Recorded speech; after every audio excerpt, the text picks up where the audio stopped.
Pourquoi parle-t-on de la résurrection du corps? Dans tous les évangiles, l'annonce de la résurrection de Jésus est inséparable de la découverte du tombeau vide. Son corps terrestre n'y est plus. De même, les récits des apparitions du ressuscité font comprendre qu'il n'est pas un simple fantôme ou une ombre. Luc 24, 39, 43, Jean 20, 27, Actes 10, 41. Dans le monde contemporain pénétré d'une vision scientifique des choses, de telles affirmations éveillent facilement perplexité, voire scepticisme. Le nœud du problème vient de ceci.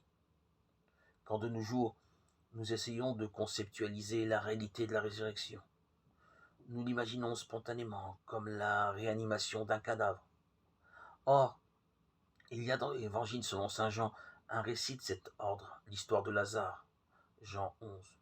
Lazare meurt et, en obéissance à la parole de Jésus, il revient de la mort pour reprendre sa vie sur la terre.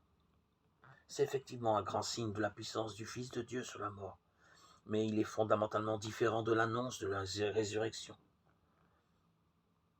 Pour les Juifs contemporains de Jésus, la résurrection n'était pas un miracle dans la vie d'un individu, mais un événement unique en son genre, marquant la fin du monde présent et le commencement d'un monde nouveau, inaugurant l'univers transfiguré selon la volonté de Dieu. C'était en conséquence un événement collectif. Tous les hommes, ou au moins tous les justes, se réveilleraient pour entrer dans cette vie nouvelle. Nous avons pour exemple chapitre 12, versets 2 à 3, Daniel. Pour le Nouveau Testament, Jésus est donc le premier-né d'entre les morts. Colossiens 1, 18.